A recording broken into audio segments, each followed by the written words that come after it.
Au nom du Père, du Fils et du Saint-Esprit, Amen. Seigneur, sois béni pour ce lundi, sois béni pour cet instant.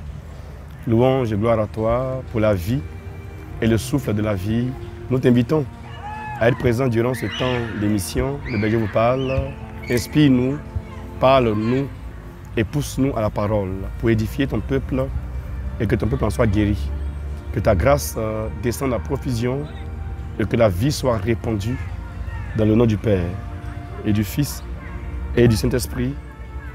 Amen. Soyez bénis et salués, chers amis inconditionnels de l'émission Le Berger vous parle. Je suis Camille Élisée, berger de mission au service catholique d'évangélisation et également premier responsable de l'apostolat Langue de Feu, dont Nadège est l'assistante. Fologo, c'est mon homme de médias. Et puis Aïcha est juste derrière Fologo. Elle intercède pour moi en ce moment. Voilà, soyez salués, soyez bénis, chers amis. Nous sommes encore dans la joie, avec le sourire, en ce lundi béni. Parce que nous sommes chrétiens, nous avons l'obligation de répandre la joie de vivre. La bonne nouvelle doit réjouir le cœur de ceux qui l'entendent. Si tu es vivant ce matin, c'est une grâce de Dieu. Si tu es désireux de quelque chose dans la vie, c'est encore une grâce de Dieu.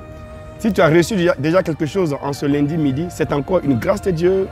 Si tu es sur le point de voyager ce soir, de revenir au pays ce soir, d'aller quelque part demain, c'est encore une grâce de Dieu. Commence à sourire à la vie, car la prophétie à ton encontre et à ton endroit s'accomplira en ce jour béni. Alors, je vais ce matin nous parler du prophète. Oh oh, le prophète, le prophète.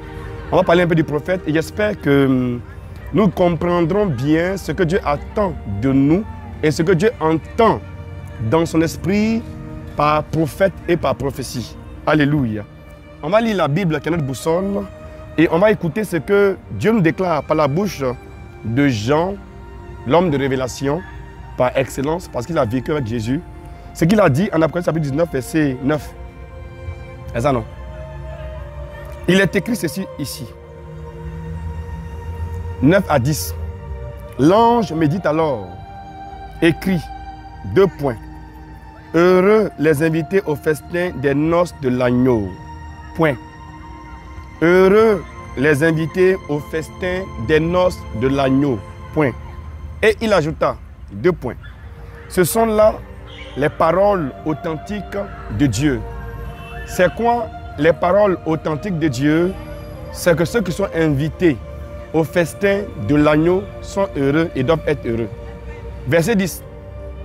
Alors je me prosternai à l'écoute de ce verset précédent, verset 9. Jean se prosterna. Je me prosternai à ses pieds, aux pieds de l'ange pour l'adorer. Mais l'ange me dit, ne fais pas cela. Je suis ton compagnon de service et celui de tes frères qui sont attachés à la vérité dont Jésus est le témoin. Adore Dieu. Point d'exclamation. C'est une forme impérative. Il faut adorer Dieu. Conseil, fermeté. Adore Dieu. Car le témoignage rendu par Jésus est ce qui inspire la prophétie de ce livre. Le témoignage rendu à Jésus ou par Jésus, c'est cela l'esprit de prophétie. Alléluia. Donc l'ange va apparaître à un homme de Dieu dans une révélation dans laquelle il va dire à l'homme de Dieu ce que Dieu est sur le point de faire pour l'humanité et ce que Dieu a accompli en Jésus pour l'humanité. Ce que Jésus est et ce que Jésus doit être pour ceux qui ont la foi et pour ceux qui le prient et pour ceux qui l'invoquent. Et on dit, l'homme va entendre de la bouche de l'ange ce message suivant. Il dit, heureux les invités au festin des noces de l'agneau. Quand nous prêchons l'évangile, nous vous invitons à bénéficier des largesses de l'évangile. Quand un homme de Dieu vient prêcher une retraite, vient prêcher une évangélisation, vient donner un enseignement lors d'une retraite, lors d'une évangélisation, lors d'une veille de prière, c'est pour nous inviter, nous qui écoutons la parole, au festin des noces de l'agneau. C'est pour nous introduire dans la vie de Dieu, nous appeler à la vie, nous appeler à quitter la vie de péché et le danger que nous courons en étant dans une vie de péché. C'est pour nous inviter à abandonner la vie d'adultère, la vie d'impudicité, la vie sexuelle déréglée, la vie de désordre, la vie d'alcool, la vie de drogue, la vie d'homosexualité. Nous sortons des vices pour épouser l'esprit de la vertu. Nous sortons d'une vie de malheur et de misère et d'esclavage pour entrer dans une vie de liberté. Donc c'est une invitation. La prédication est une invitation à expérimenter la vie de la parole du Seigneur. Il dit heureux les invités aux noces de l'agneau. Heureux les invités aux noces de l'agneau. Et parce que la nouvelle entendue est une bonne nouvelle, l'homme de Dieu qui vient d'avoir la lumière du Seigneur par la présence de l'ange va alors, comme beaucoup le font maintenant, se précipiter pour se prosterner. Il va se précipiter pour vénérer le gars, se jeter aux pieds de l'homme de Dieu, commencer à essuyer ses chaussures pour lui montrer qu'il le respecte trop, qu'il aime trop l'homme de Dieu, il aime trop le prophète, il aime trop le pasteur, il aime trop l'homme de révélation. Il va prendre tout son argent, venir mettre à ses pieds. Il va perdre sa dignité, il va disparaître en présence de l'homme de révélation. C'est-à-dire son humanité disparaît parce qu'une révélation du ciel lui a été donnée par un homme de Dieu, un homme de révélation, un grand prophète, le prophète de sa génération, le grand prophète qui, s'il n'est pas là, le monde va s'arrêter de vivre. Il se prosterne au pied de l'ange et ce qui me bénit dans ce thème, c'est que l'ange va lui dire « Ne fais pas cela. Ma soeur et mon frère qui m'entendent ce lundi midi, ne fais pas ce que font les autres. Il ne faut pas aller te prosterner devant un homme de Dieu. Il ne faut pas aller te jeter à ses pieds. Même si tu as donné la taille de ta chaussure, ta pointure, il a donné ta taille, ton métrage, il a donné ton âge, il a donné l'âge de ton village, il a donné le nom du chef de ton village, il a donné ton compte bancaire, ton salaire, le dernier bien que tu as utilisé le matin avant de venir là. Même si tu donnes le nom, le numéro de la plaque d'immatriculation, le nom du chauffeur qui a conduit ton Wara ou ton Uber, il ne faut pas te prosterner à ses pieds pour autant. Même s'il vient te dire que dans ton portable, tu viens de recevoir un message qui te dit que tu es embauché, il ne faut pas te prosterner à ses pieds. L'ange a dit, c'est l'ange qui parle. Il dit, ne fais pas cela. Je suis un homme comme toi. Je suis moi qui te parle, un homme comme toi. Je suis ton compagnon de service. Et celui de tes frères répandus dans le monde. Et celui de tes frères répandus dans le monde parce que attaché à la vérité dont Jésus est le témoin. Jésus est le témoin de la vérité des prophètes. Jésus est le témoin des messages que nous prêchons. C'est Jésus qui dit que ce que nous disons est vrai et qui accomplit ce que nous déclarons, ce qui fait que ce que nous disons devient vrai. Il est le témoin de nos messages, le témoin des prophéties, le témoin des guérisons, le témoin des miracles. C'est lui qui est Jésus. Et l'ange va dire, ne te prosterne pas à mes pieds, car je suis un homme comme toi. Je suis un compagnon de service comme toi. Un homme de Dieu comme toi. Un homme qui prophétise comme toi. Un homme qui prie pour les autres comme toi. Ne te prosterne pas à mes pieds. Je ne suis qu'un homme à qui Dieu a fait la grâce, qu'on appelle grâce prophétique, de voir des choses, d'annoncer des choses qui arrivent. Et parce que je suis dans l'intimité du Seigneur qui m'a appelé à le servir. Mais ce n'est pas pour autant que toi, tu dois disparaître à ma présence. Il dit, ne te prosterne pas au pied de quelqu'un. Ne te prosterne pas devant ton patron. Ne te prosterne pas devant ton berger, devant ton modérateur, devant ton pasteur, devant ton docteur, devant ton évangéliste. Ne te prosterne pas devant quelqu'un. Ne vénère pas un être humain comme toi. Il dit, je suis un homme de service. Ton compagnon de service comme toi. Donc Jésus est le témoin. Et puis il dit, adore Dieu. Car le témoignage rendu par Jésus, c'est l'esprit de prophétie. La prophétie, dans son essence, dans sa quintessence, c'est de rendre témoignage que Jésus est Seigneur. La véritable prophétie, c'est la prédication de la parole qui se rapporte à Jésus. La vraie prophétie, c'est d'amener les hommes à s'attacher à Jésus. De dire aux hommes que Jésus les aime, que Jésus peut les guérir, qu'il peut les délivrer, qu'il peut les sauver, qu'il peut les bénir. De dire aux hommes que leur vie n'est pas un échec, leur vie n'est pas une inutilité, leur vie n'est pas une déception. Ils ne sont pas une erreur de la nature. Les hommes ont de la dignité et les hommes ont de l'importance. Et c'est cela la prophétie. Dis aux hommes que Dieu les aime en Jésus de Nazareth. La prophétie, ce n'est pas faire de la divination. Prophétiser, ce n'est pas venir donner l'avenir de quelqu'un. Dire que tu es prophète, ce n'est pas venir donner la couleur des dessous des gens. Dis aux hommes, je suis dans ton corps, je suis dans ton intestin grêle, je suis dans ton village, je suis dans la case de ton village. Dis aux hommes, je vois ton passé. Je vois ton présent, je vois ton avenir, je vois comment tu vas mourir, je vois par quel moyen tu mourras, je vois dans quelle voiture tu mourras, dans quel avion tu mourras. Ce n'est pas ça la prophétie. La prophétie, c'est le témoignage de Jésus qui s'inscrit dans le temps. Le temps est composé de 3 phases. La phase du passé, la phase du présent et la phase du futur. Le véritable prophète, ce n'est pas un homme qui prédit l'avenir. Nous ne sommes pas des gens qui disent l'avenir des gens. On ne lit pas dans la vie des gens le prophète. Le prophète ne lit pas dans la vie des gens.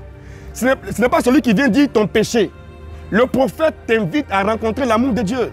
Le vrai prophète va te prêcher la parole qui libère et non la parole qui enchaîne, et non la parole qui possède, et non la parole qui culpabilise. La prophétie, c'est le témoignage de Jésus de Nazareth. Ne vous dénaturez pas parce qu'un homme vous a dit la vérité sur votre vie. Un homme vous a révélé votre passé, vous a révélé ce qui fait que votre vie n'évolue pas. Ce n'est pas cela, ne vous dévaluez pas pour autant. Qui l'a dit, qui n'est pas dit, vous demeurez des hommes. Avec ou sans lui, vous demeurez des hommes. Si vous venez à Christ, mes amis, attachez-vous à sa parole. Et la parole du Christ, mes amis, est une parole qui libère, une parole qui guérit, une parole qui délivre, une parole qui rend heureux. La prophétie ou le prophète respecte l'homme.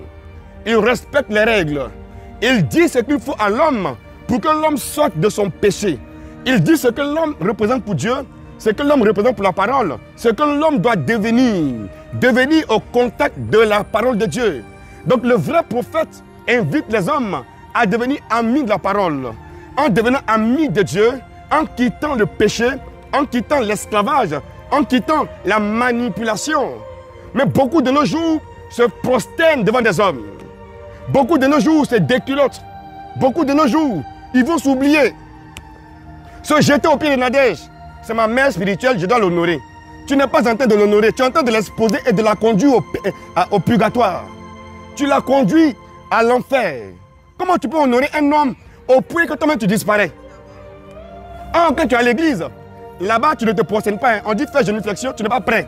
Mais devant ton pasteur, devant ton prophète, devant ton berger, tu es à genoux, tu es couché, il te marche dessus. Avant de prendre ton salaire, il faut d'abord que l'homme de Dieu voit clair dans ton salaire. Mais pourquoi sommes-nous devenus ridicules? Nous sommes devenus sombres dans l'intelligence, il n'y a plus de bon sens. Et tu dis non, le pasteur a dit de ne pas donner à manger à ma maman, le berger a dit de faire attention à mon papa, à mon époux, telle personne a dit que ma lumière là doit faire briller sa vie, et ainsi de suite. Et puis ta vie est devenue une vie malade, une vie déréglée, une vie de mensonge, une vie d'esclavage. Non, ta dignité est ce pourquoi Jésus est mort.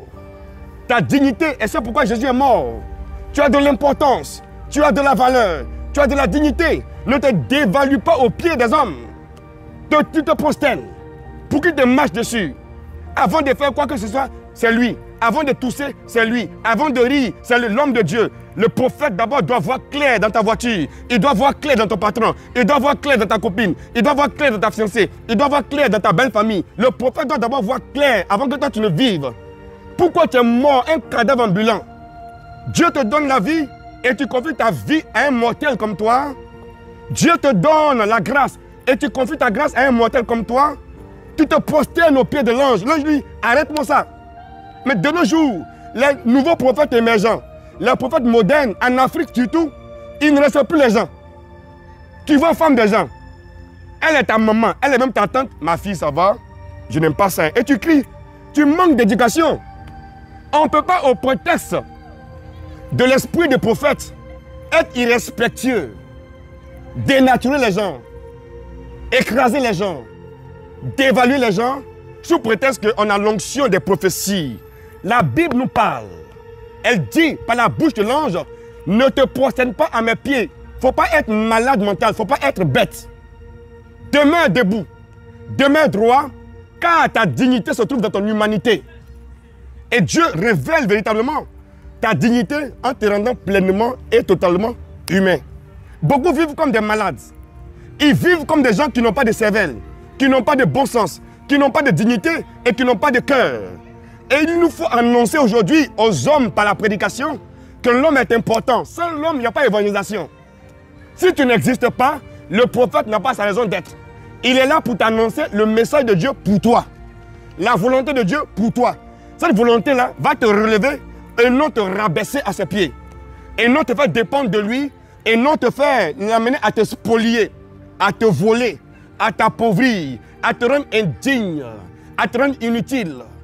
Et beaucoup d'Africains se soumettent ainsi au nouveau prophète. Plus il est riche, grosse voiture, il a une grande délégation, un grand cortège qui dépasse le cortège du Premier ministre, du président. On dit voici un homme de Dieu, il est trop puissant. Voici une femme de Dieu. Elle, quand elle te voit net, en même temps Dieu parle. Tout à l'heure, j'ai reçu ici des gens qui m'attendaient. Et j'ai prié tranquillement avec une dame qui me dit et la Vierge Marie n'a pas donné de message pour moi. Je lui ai dit que la Vierge Marie ne parle pas comme ça. Je lui ai dit, et la Vierge Marie ne parle pas comme ça. Vous qui partez prier dans les coins où la Vierge Marie parle beaucoup là, elle ne parle pas comme ça. Elle se respecte trop parler dans les désordres. Je viens d'impact, tu me dis, tu m'as vu sur Facebook, tu veux faire écoute. Je t'écoute, tu me dis non, la Vierge Marie a donné quel message pour moi. Je lui ai dit que nous, chez nous, on ne fait pas comme ça. Elle ne parle pas pour parler. Elle ne m'a pas dit que j'allais te voir ici pour qu'elle me donne un message pour toi.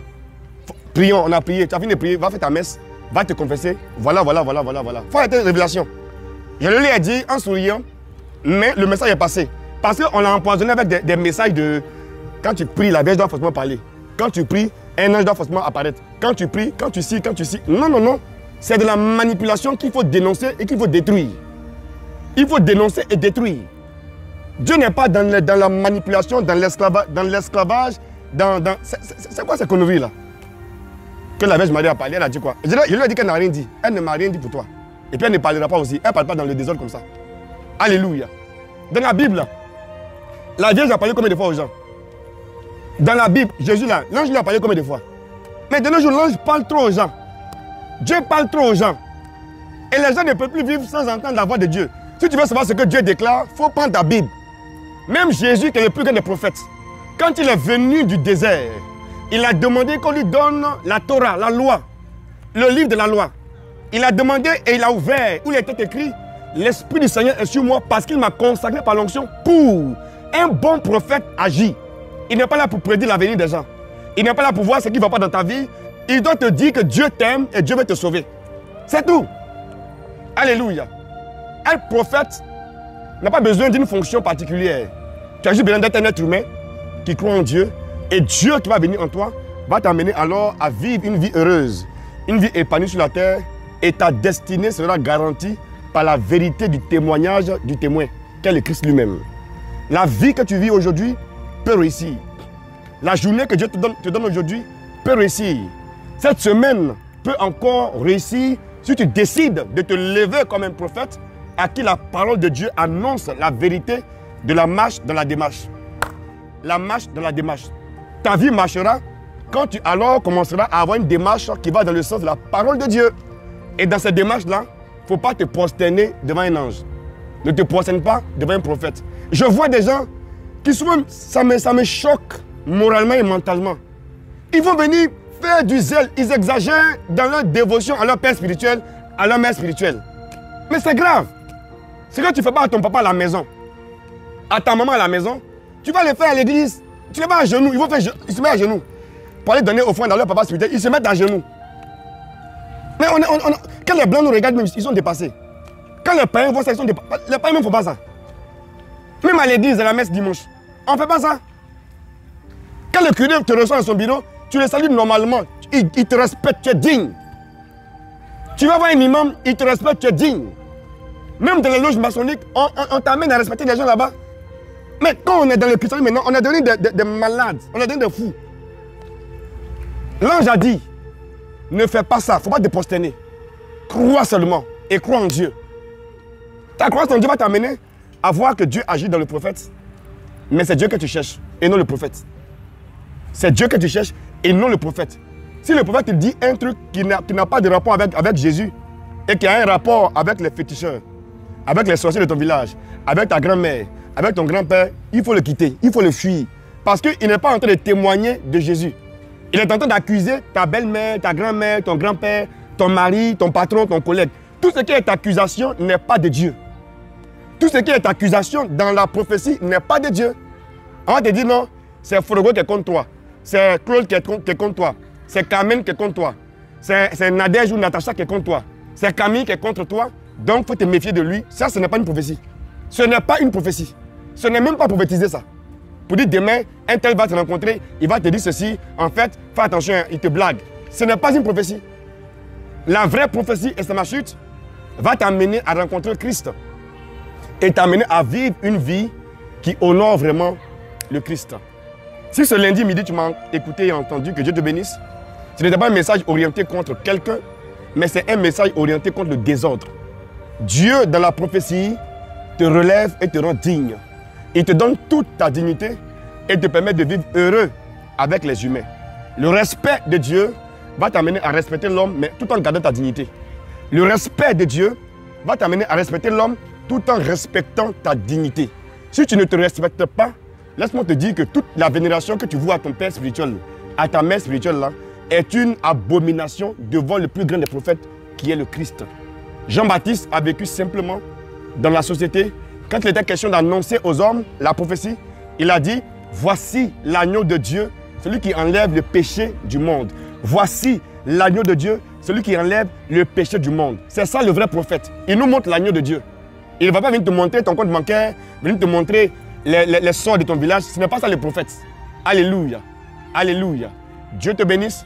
Commente, like et partage la vidéo. À lundi prochain pour une autre vidéo avec le sourire. Shalom.